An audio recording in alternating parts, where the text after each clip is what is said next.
In a sea of endless desert, we travel far and wide on a grueling 13 hours to reach our destination, which is Winter Park in Al-Ula in the Medina region of Saudi Arabia. Hello there guys, Alex Expedition again, giving you a glance on what happened to our 3-day tour in Al-Ula. I have never been into the northwestern region of the kingdom, so this trip was filled with so much anticipation and excitement, but most especially a new way of learning in which you can only get through traveling.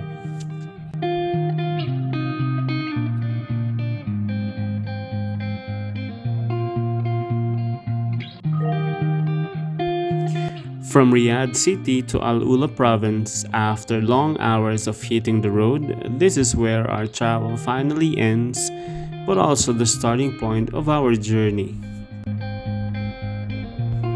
Winter Park is the central gathering place for festivals and tours in Al-Ula.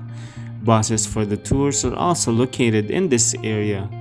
One thing I like about this park is that it was surrounded by huge, natural towering rock formations that adds to the stunning view of your photos and videos.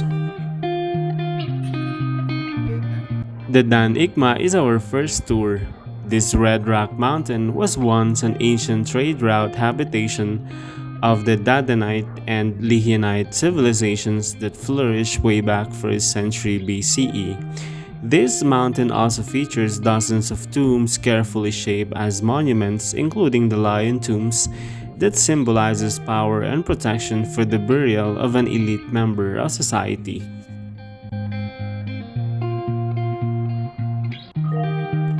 Around this ancient valley, you can observe other inscriptions in Dadanitic. These writings detail the everyday lives of these once great civilizations, from their religious practices and social activities to the laws and edicts that govern them. From the Dan Ikma to Jabal Ikma, there is a 10-minute drive to reach this huge open-air ancient library. Jabal Ikma was a caravan route of ancient people as crossroads of civilizations for whosoever wished to leave their mark by writing in the rock mountain walls. This archaeological site features more than 400 ancient hieroglyphics that are considered the origin of Arabic languages.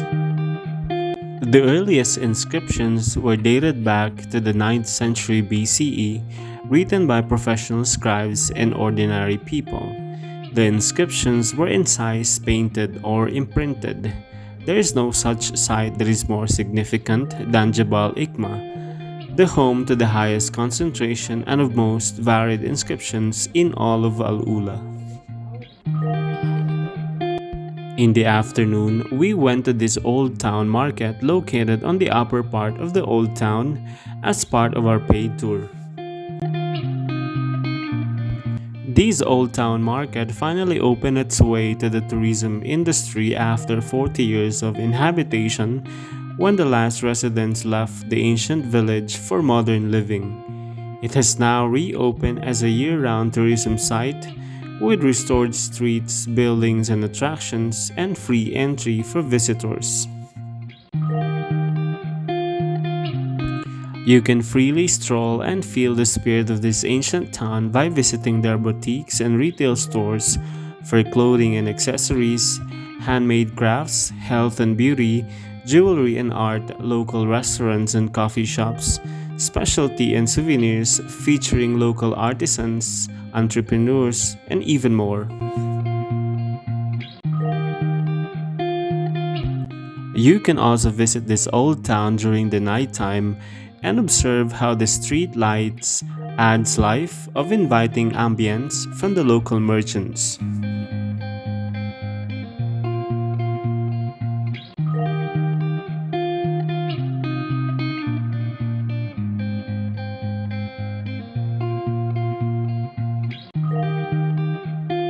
Next on our bucket list is the 7th century Old Town.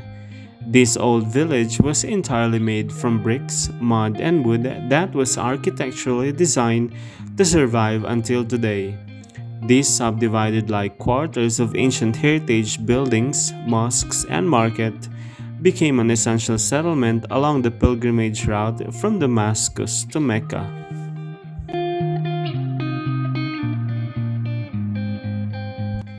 The houses were designed attached to one another, providing fortification with chains to defense, being a priority for the city's earliest inhabitants dated back to the 7th century.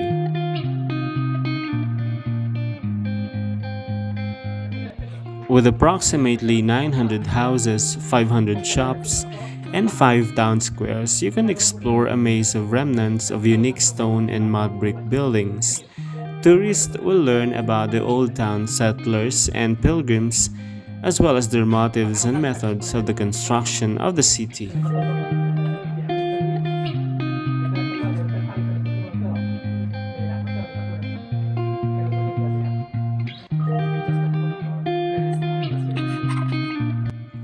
Built on a slight elevation, this old town is overlooked by the Musa bin Nusayr Castle, a citadel dating back approximately to the 10th century. This old town is divided into two districts, the Al-Shakik to the north and the Al-Hif to the south, and separated by Jabal al-Nasr. Both parts contributed to the protection of the town from their side, including the agricultural areas.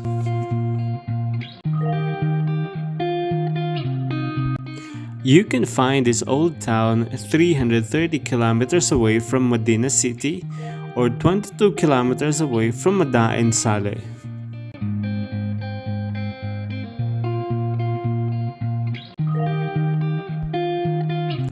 This village can be accessed by 14 gates, which are open in the morning to welcome travelers, pilgrims, and other visitors, and are closed each evening. So if you want to visit Al-Ula anytime soon, don't miss the chance to have a glimpse of Al-Ula's not so distant past, which will only cost you 70 riyals.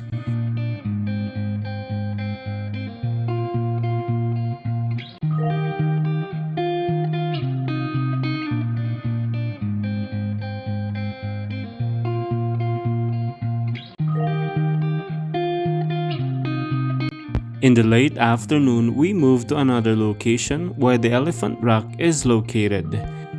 This iconic geological marvel, standing at 52 meters in height or three-story building, is a wonder to see in the daylight or at the nighttime.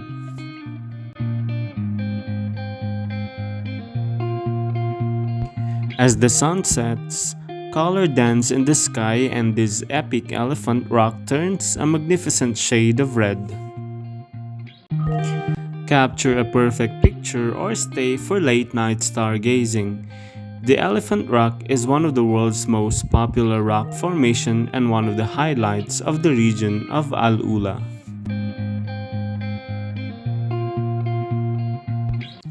Looking at it from afar, this rock seemed like an elephant with a ground-bound trunk. The Elephant Rock is also known as Jabal al-Fil in the Arabic language.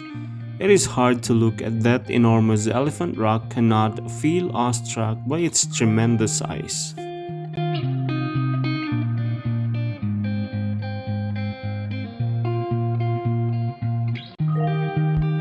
This mammoth stands out among the other hand-carved, ornate structures of nearby Hegres Nabatean tombs as it was shaped by natural forces.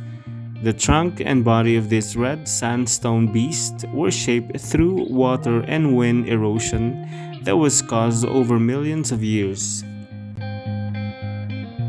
This huge elephant stands in a landscape of golden sands, surrounded by other rock formations which are equally impressive in size. Regardless, the Elephant Rock still overshadows all that falls in its sight and acts as a reminder of the sands of time.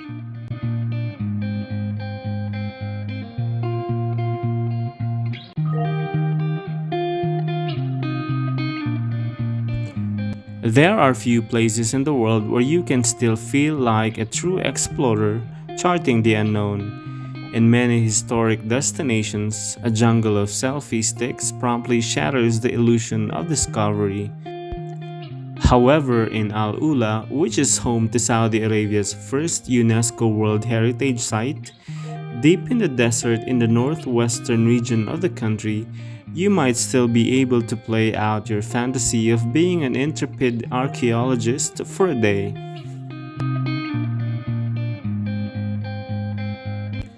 Despite all the requirements of a bucket list topping global destination, ancient tombs that remain as the legacy of 7,000 years of human civilization, stunning natural rock formations and canyons, a plethora of adventure sports options, and cutting edge art installations, Al Ula remains largely off the global tourism radar, giving you plenty of space and time for reflection with the monumentality of its beautiful desert landscapes.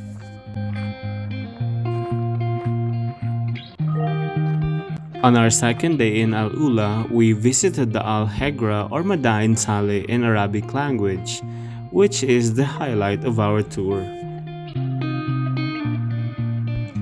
Here, you'll explore over 110 remarkably well preserved tombs set in a desert landscape while learning about the ancient people and culture of Al Ula.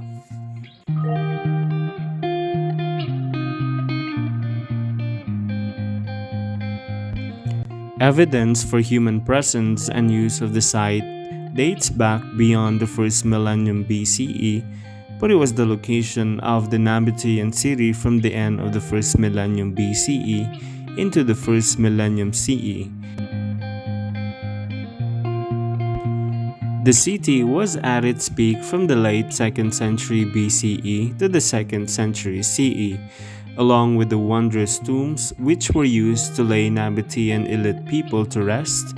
Visitors will find wells and stone-lined water channels demonstrating the civilization's expert craftsmanship.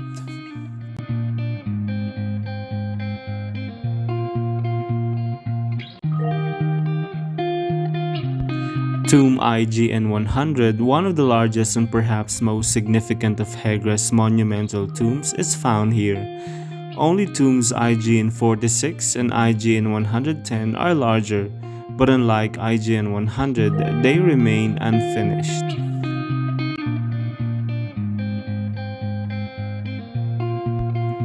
IGN 100 is the fourth tomb on the southern side of Al Quraimat and has a prominent facade.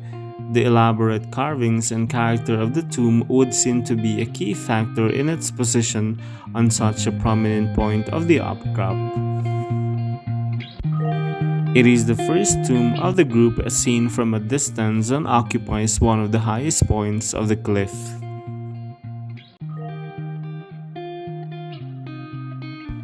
To better understand Madain Saleh, you can watch the full video documentary of Al Hegra, which I already posted here in my YouTube channel.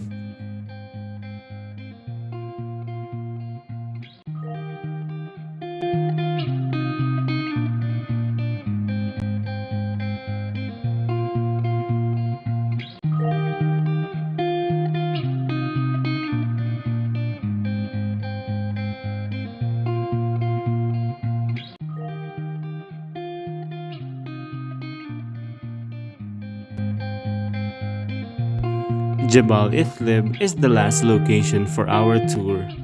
This is located to the east of Al Ula in the heart of Al Hegra, an archaeological site in Hejaz.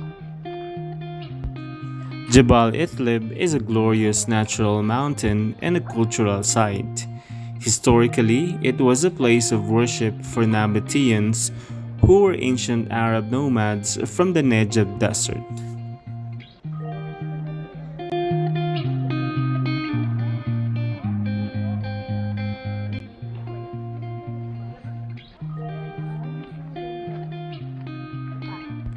The biggest attraction of Jebel Ithlib is the D1, which is a large room carved into the rocks of the mountain that looks like a dining area or a triclinium. It is historically believed to have been an important room for gatherings such as royal banquets and political meetings, and also has an open front, which was probably designed for outside or public observers. Apart from that, the cultural roots and mind-blowing landscapes of the mountains is what attract tourists from all over the world. This mountain can be accessed from a passage through the Sikh Canal, which lies to the left of D1. Past this canal is the central area of the mountain that has many carvings and inscriptions that may have had something to do with ancient religious practices. There is also a water channel that flows through the center of the mountain range and leads into a natural water basin and eventually into a cistern. It is another site from which we can learn the lessons of the past.